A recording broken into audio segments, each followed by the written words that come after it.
গত কয়েকদিন ধরে বাংলাদেশের বিভিন্ন মিডিয়াতে একটা খবর বেশ প্রচার করছে।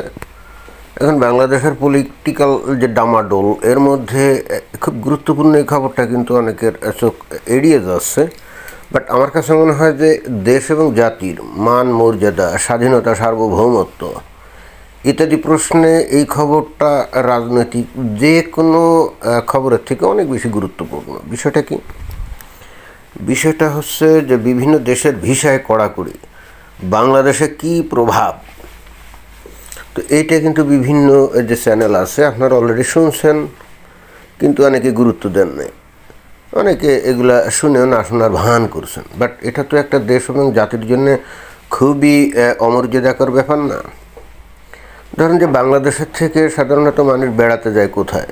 ভারতে, তারপরে থাইল্যান্ডে, তারপরে Cambodia, Vietnam, Malaysia, Indonesia, Singapore, এই সমস্ত দেশে মোটামুটি এতদিন ধরে আমরা জানতাম যে ইজিলি ভিসা টিসা দেয় এবং মানুষজন ভিসা নিয়ে যায়, বেড়াতে যায়। পলিটিক্যাল কারণে গত 6 মাস ধরে ভারত ট্যুরিস্ট ভিসা দেওয়া বন্ধ রাখছে। তো ভারত ট্যুরিস্ট ভিসা দিয়ে বন্ধ রাখছে। আমরা কিছুকাল আগেও দেখছিলাম যে ভারতীয় আইভ্যাক সেন্টারে গিয়ে বাংলাদেশের মমিন মুসলমানরা ওই করছে, মিছিল করছে যে আমাদের ভিসা দিতে হবে, আমাদের ভিসা দিতে হবে। এটাই ঠিক আমার কাছে বোধগম্য হয় নাই তখন যে মমিন মুসলমানরা ভারতকে ঘৃণা করে, ধর্মীয় কারণে, যে ভারতের মানুষ ওরা হলো কি হিন্দু, মুশরিক।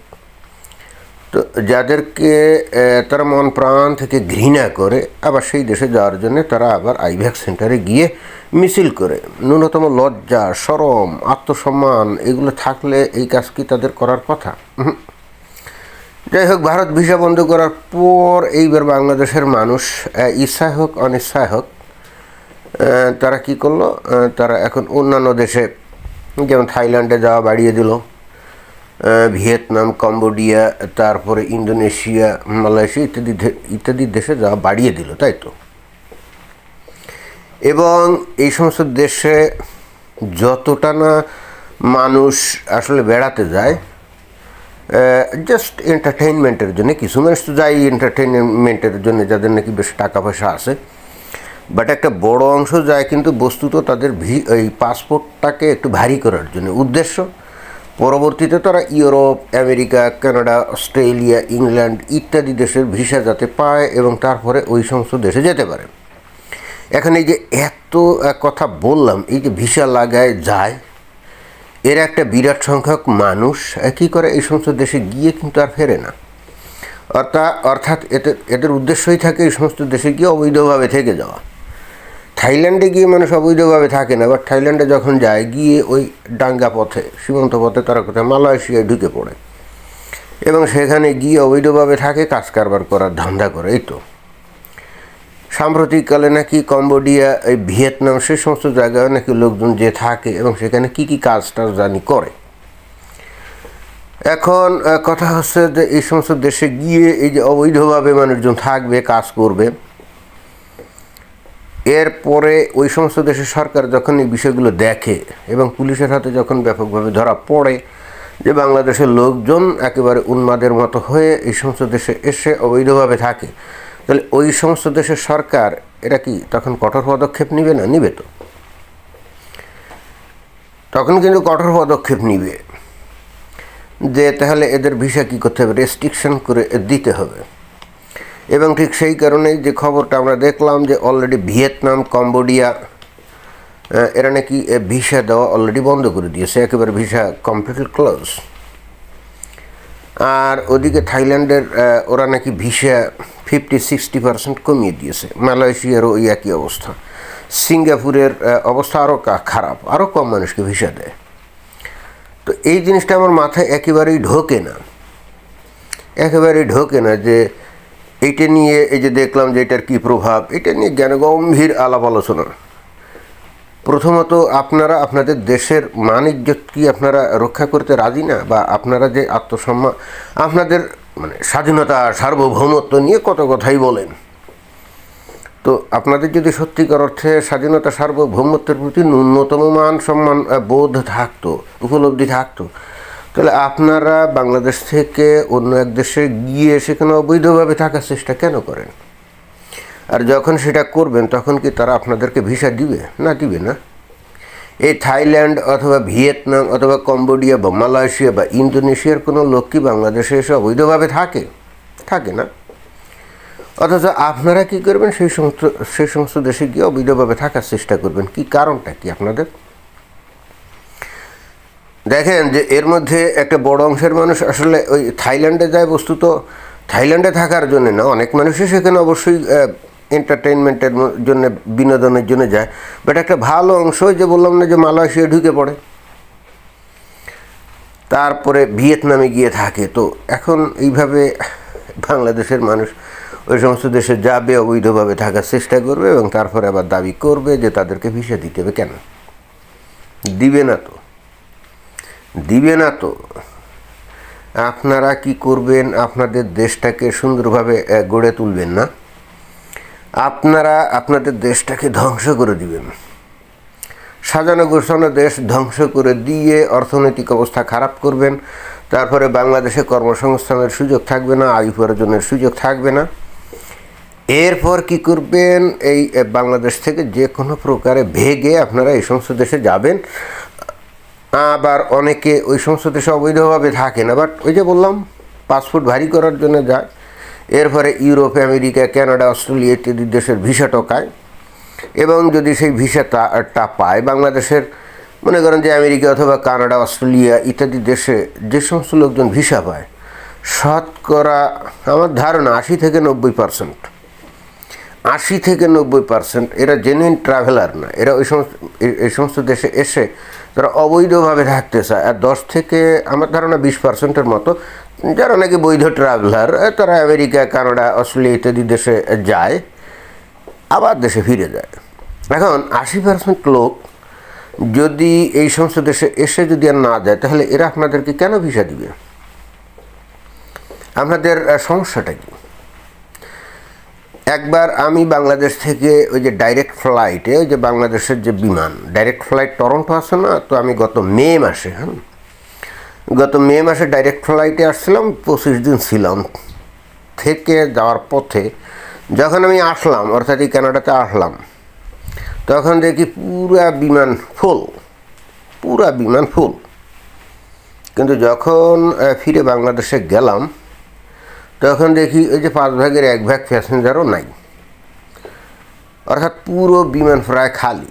ফলে হচ্ছে কি, শুয়ে বসে মজায় আসলাম আর কি। কিন্তু এটা কি নির্দেশ করলো? যে এর সিংহভাগ লোক, অর্থাৎ 5 ভাগের 4 ভাগেরও বেশিরভাগ লোক তারা কানাডা এসে কি আর ফেরেন, এবং তারা কি পলিটিক্যাল আশ্রয় বা অ্যাসাইলাম অথবা অবৈধভাবে থাকছে, অথবা এরাই কিন্তু একটা পর্যায়ে দালাল টালাল ধরে আমেরিকায় ঢুকছে। এখন ডোনাল্ড ট্রাম্প তো তাদের উপরে খড়গহস্ত হয়েছে, তাই না? আমার বক্তব্য অত্যন্ত পরিষ্কার, সেটা হলো এই যে আপনারা আপনাদের দেশটাকে আপনারা কোনোভাবেই, আপনাদের কাণ্ডজ্ঞান হচ্ছে না, আপনারা দেশটাকে কি করতে চাচ্ছেন? ইসলামী শরিয়াতি বিধানে আপনারা ইসলামী শাসন কায়েম করতে চাচ্ছেন। এরপরে দেশটাকে ভাগাড়ে পরিণত করে আপনারা কি করতে চাচ্ছেন? অন্য দেশে গিয়ে অবৈধভাবে থাকার চেষ্টা করছেন। কারণ কি আপনাদের? আপনার কি সাইকোলজিক্যালি ডিজঅর্ডার? আপনার কি মেন্টালি পেশেন্ট? আপনারা যদি মনে করেন যে শরিয়াতি বিধান কায়েম করলে বাংলাদেশের লোক খুব ভালো থাকবে, তাহলে সেটা করে সেই দেশেই থাকেন। আর যদি দেশের বাইরে যেতেই হয়, তো আপনারা অমুসলিম দেশগুলো চুজ করেন কেন? আমেরিকা, কানাডা, ইউরোপীয় দেশ, অস্ট্রেলিয়া, এটা কোন ধরনের কথা? অমুসলিম দেশ চুজ করেন কেন? আপনারা না মুমিন মুসলমান। তাহলে আপনাদের যদি সত্যিকার যাইতে হয়, বাংলাদেশের বাইরে কোথাও যাইতে হয়, এবং যার ফলে যদি সেখানে অবৈধভাবে থাকার চিন্তাভাবনা করেনি, তাহলে মুসলিম দেশে যান, আফগানিস্তানে যান, পাকিস্তানে যান, সৌদি আরব যান। সেখানে আপনারা যাবেন না, যান না আফগানিস্তানে, যত ইচ্ছা খুশি, আপনাদেরকে কেউ নিষেধ করবে নাকি? যান, দেখবেন যে কোনো সমস্যা নেই। আমি যান না, পাকিস্তান তো এখন ভিসা টিসা ওই ফি নাকি নেয় না, যান পাকিস্তানে যান। যদি আপনার থাকতেই মন চায় সেখানে থাকেন। সৌদি আরবে যান, তা যাবেন না। আপনারা চিন্তা করে দেখছেন যে আপনারা নিজেরাই নিজেদের কীভাবে ফালতু সাজাচ্ছেন আন্তর্জাতিক অঙ্গনে? এই যে আমি ওই ডাইরেক্ট ওই যে টরন্টো আসলাম বাংলাদেশ বিমানে, ফিরে যাওয়ার পথে যখন আমি দেখলাম যে 5 ভাগের 4 ভাগই নাই, তো তখন এই ক্যানেডিয়ান ইমিগ্রেশন এরা কি করবে? অতঃপর এরা কি আর বাংলাদেশের মানুষদেরকে ভিসা দিবে? বলেন, না, দিবে না। 2023 সালে আমি যতটুকু শুনেছি সেখানে 100 জন যদি দরখাস্ত দিত ভিসার, প্রায় 40-50% নাকি ভিসা পেয়ে গেছিলো, এবং ওই চান্সে অনেক মানুষ ভিসা পেয়ে গেছিলো। এবং এই সবগুলো কিন্তু কানাডায় এসে আর ফেরে নেই, অল্প কিছু সংখ্যক ফিরছে। এরপরে এখন কানাডা সরকার যখন জেনে গেছে ঘটনা তো এই, তখন এখন 100 জন দরখাস্ত দিলে দেখা যায় যে 4-5 জনের ভিসা দেয় না, হঠাৎ করে একেবারে ধাপ করে নেমে গেছে।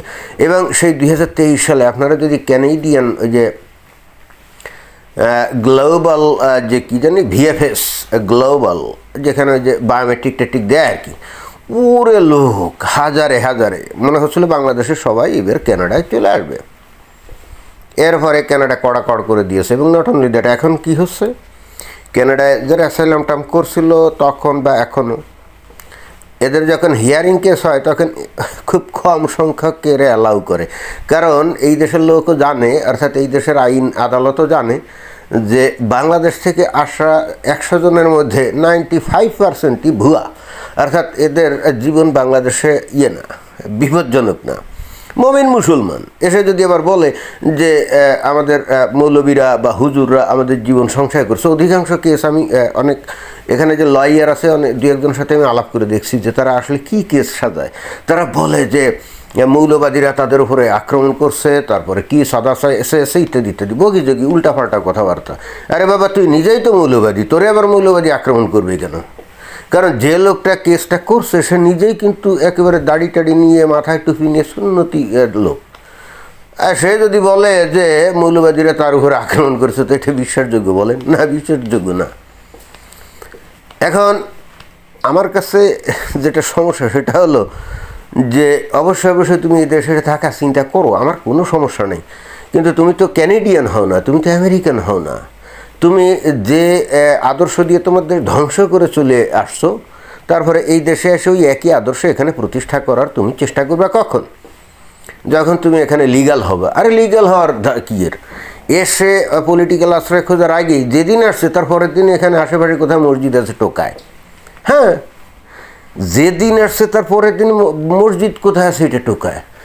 তাহলে তুমি যদি এত মসজিদ নিয়ে তোমার মাথা মানে ঘামাতে হয়, তাহলে তোমার এই দেশে আসছো কী জন্য? তোমাকে কি এই দেশ আহ্বান করছে, আমন্ত্রণ করছে? না, কিছুই করে না। তুমি নানা রকম মিথ্যা তথ্য ডকুমেন্ট তৈরি করে তুমি বিষয় নিয়ে আসছো। এসে তুমি এই দেশের যে কালচার, সোসাইটি, ট্রেন্ড, নর্ম সব কিছুকে তুমি রিজেক্ট করছো। আবার এই দেশে অবৈধভাবে তুমি থাকতেছ, এই দেশে থাকবা, এই দেশের মানুষকে ঘৃণা করবা, এই দেশের সোসাইটিকে ঘৃণা করবা, কালচারকে ঘৃণা করবা, এবং তোমার আদর্শ দিয়ে আবার এই দেশে প্রতিস্থাপিত করে তুমি এই দেশটাকে ধ্বংস করতে চাইবা, এই দেশের সমাজটাকে ধ্বংস করতে চাইবা, এবং তুমি এই দেশে থাকবা, যাবতীয় সুযোগ সুবিধা নিবা, অথচ এই দেশকে তুমি ভালোবাসবা না। তো এই জিনিসগুলো তো আলটিমেটলি জেনে যাচ্ছে বিদেশি লোকজনরা, অর্থাৎ ওয়েস্টার্ন কান্ট্রিগুলো, এগুলো জেনে যাচ্ছে। তোরে ভাই, আপনারা অনেক দিন ধরে এই আপনাদের ভিতরের গোপন এজেন্ডাগুলোকে গোপন রাখতে পারছিলেন, তখন এদেরকে আপনারা বিভ্রান্ত করতে পারছিলেন, ফাঁকি দিতে পারছিলেন, সিট করতে পারছিলেন। But now they are very much conscious about your purpose and your mentality, why you come here. You come here, but you don't love this country. Rather, you wanna establish your own religious ideology here to destroy the society and culture of this country. Now, the people of this country know this trend very well, and that's why they reject you. And then they don't want you to come here at all. And that's why Donald Trump is so much angry about these illegal immigrants in the USA, and that's why he is so much furious about them, and he wants them all leave the USA, and he will do at his best to force all the illegal immigrant leave the USA as soon as possible. Nobody can stop him.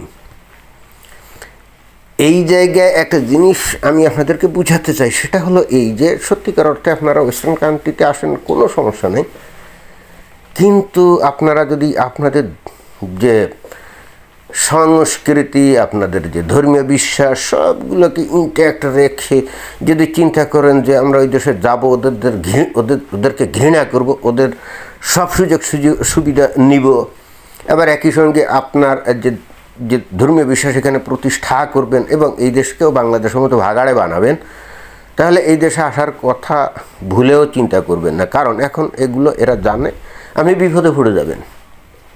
যেমন বাংলাদেশের অনেক মানুষই এখন কিন্তু বিপদে, যারা already এখানে চলে এসে অ্যাসাইলাম কেস করছে না, অধিকাংশ কেস কিন্তু রিফিউজ হয়ে যাবে। তারপর এদেরকে ধরে ফাঁসায় দুইটা লাথি দিয়ে তারপরে কি করবে, ওই বিমানে বাংলাদেশে পাঠিয়ে দেবে, এবং সেই দিন কিন্তু খুব তাড়াতাড়ি চলে আসছে।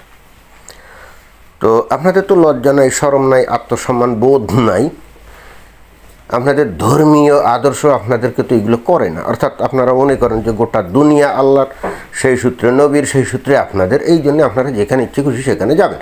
অর্থাৎ এই ধারণা আপনাদের, বাট আপনাদের বুঝতে হবে যে আপনি ওই ধারণা বাংলাদেশে বা মুসলিম দেশে বসে বসে করতে পারেন, অমুসলিম দেশে গিয়ে এই ধরনের ধ্যান ধারণা আপনি যদি বহিঃপ্রকাশ ঘটান, তাহলে আপনার পাছায় লাথি দিয়ে আপনাকে সোজা যেখান থেকে আসছিলেন সেখানে চালান করে দেবে, বুঝছেন? খুব রূঢ়ভাবে আমাকে বলতে হলো, কারণ আপনাদের তো কোনোভাবে কোনো কায়দায় আপনাদেরকে বোঝানো যাচ্ছে না, আপনারা বুঝবেন না, বুঝতে চাচ্ছেন না। যেমন কুকুর তেমন মুগুর, বুঝছেন? ধন্যবাদ।